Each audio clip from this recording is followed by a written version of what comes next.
आप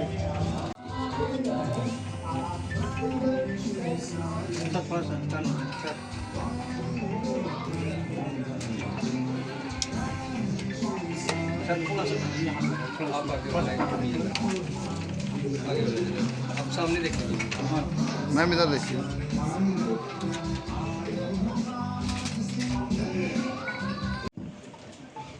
हमारे मेधज एस्ट्रो का बैनर लॉन्च है। Congratulations Medhaj astro institute Marple.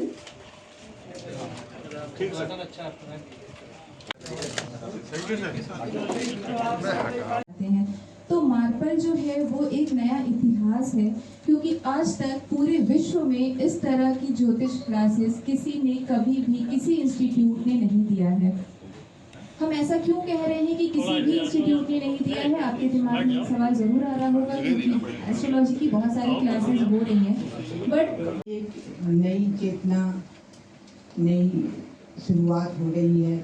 इस तरह से जैसे श्वेता ने भी बताया कि ये अभी पहली बार ऐसा हो रहा है। तो और नाड़ी के पुरोधा हमारे साथ वो हैं, नाड़ी ज्योतिष के पुरोधा हैं धीरज पांडे जी। और बाकी तो आप जानते ही हैं, समिति पार्टी के बारे में कुछ कहना ही नहीं है। और मैं भी स्टूडेंट हूँ इस क्लास की और मुझे थोड़ा बहुत तो साथ में सही के रहते रहते कुछ न कुछ तो पता चल ही गया है। और ज्योतिष की शुरुआत कैसे हुई, ये इसका एक छोटा सा प्रसंग मैं बताती हूँ। एक बार पार्वती जी ने शिव जी से शिकायत की कि ये कार्तिकेय स्वामी घर में रहते ही नहीं हैं, सुबह से शाम तक रात तक घूमते रहते हैं, तो ये अच्छी बात नहीं है। तो शिव जी ने कार्तिकेय स्वामी को बुलाया और कहा, क्या बात है, तुम सवेरे निकलते हो रात तक आते हो? तो उन्होंने कहा कि मैं पूरा भ्रमण इसलिए करता हूँ कि सारा सृष्टि के बारे में मैं ज्ञान प्राप्त करना चाहता हूँ। तो कह रहे, ये तो मैं तुम्हें ऐसी विद्या दूंगा कि जो कि तुम यहाँ बैठे बैठे ये विद्या तुम्हें सारे सृष्टि के बारे में ऐसे ही पता चल जाएगा। तुम इसके लिए तुम्हें सुबह से शाम तक भ्रमण करने की क्या जरूरत है? तो फिर उन्होंने सरस्वती जी की सहायता ली और इनको वो विद्या दिया ज्योतिष का। उसके बाद इनसे ही वो विद्या डिम्बी ऋषि ने लिया और सारे ऋषियों ने लिया, और उन्होंने अपने अपने अध्ययन अपना अध्ययन अपने अनुसार किया। उसी तरह से सारी विद्याओं का प्रचार प्रसार की हुआ धरती पर। और ज्योतिष तो एक विज्ञान है ही, ये तो सर्वविदित है। देखिए विदेशों में लेकर चलने वाले हैं, और एस्ट्रोलॉजी से जुड़ी हुई काफ़ी सारी भ्रांतियाँ हैं। जैसे अगर हम किसी से पूछते हैं कि आप एस्ट्रोलॉजी में बिलीव करते हैं कि नहीं, तो ज़्यादातर ये जवाब आता है कि नहीं हम बिलीव नहीं करते, ये ऐसे ही पैसे कमाने का, धंधा करने का लोगों का तरीका है। तो इस तरह की भ्रांतियों को हम दूर करना चाहेंगे और इस बात पे जोर देना चाहेंगे कि ये प्योरली साइंटिफिक है।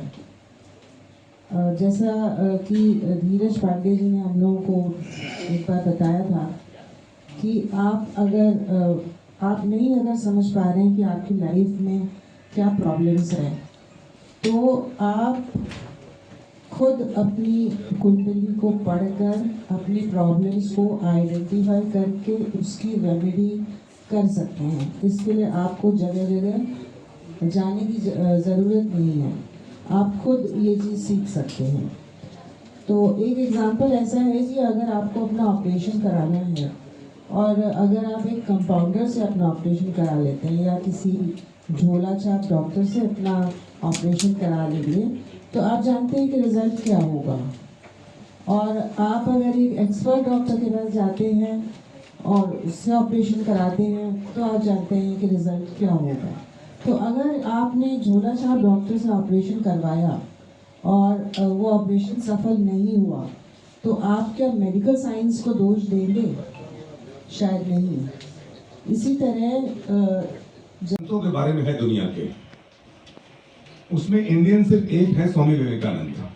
क्या आप बताइए, बात सही है? बाकी सारे अमेरिकन कैनेडियन हैं, इंडिया में सिर्फ विवेकानंद जी संत हुए, और वो इस समय हॉटेस्ट सेलर है। ये हमारे लिए कितने बड़े अपमान की बात है। आप लोगों को रिक्वेस्ट करके बुलाया गया। आज आपके पास, आपको ही जाने के बाद, इस जिम्मेदारी को 2 मिनट अपनी गाड़ी में बैठ के आंख बंद करके ये महसूस जरूर करना होगा कि ये रिवॉल्यूशन है, कि ये होना ही चाहिए। क्या ये क्रांति है कि ये होना ही चाहिए? क्या आप आजाद हैं कि गुलाम हैं? जैसे 1947 में हमको आजादी मिली, ये गलत है। आप जरा सेंट्रल लाइब्रेरी में जाके पढ़िए। It was a transfer of power which took place on 15th of August 1947. Transfer of power took place. We were not declared independent.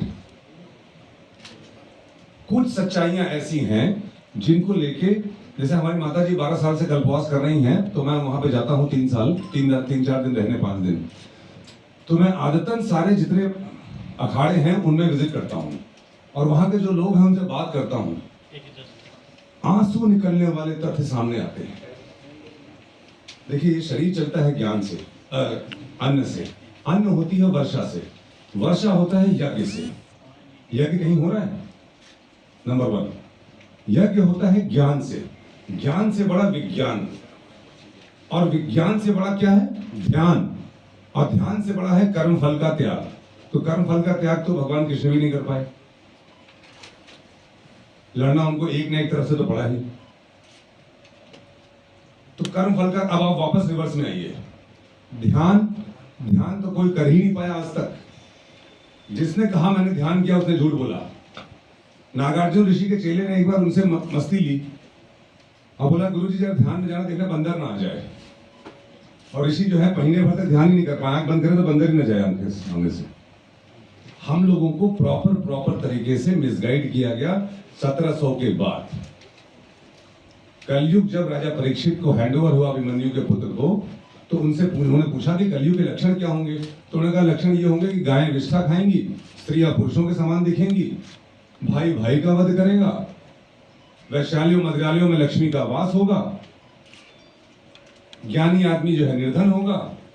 तो उन्होंने कहा छोड़िए हटाइए, ऐसा युग आएगा तो मैं क्यों राज करूंगा? तो उन्होंने कहा नहीं, एक फायदा और भी होगा कि जो ज्ञान मार्ग पे रहेगा और मन से राम या शिव का नाम ले लेगा, जो ज्ञान मार्ग पे रहेगा उसको मोक्ष मिल जाएगा।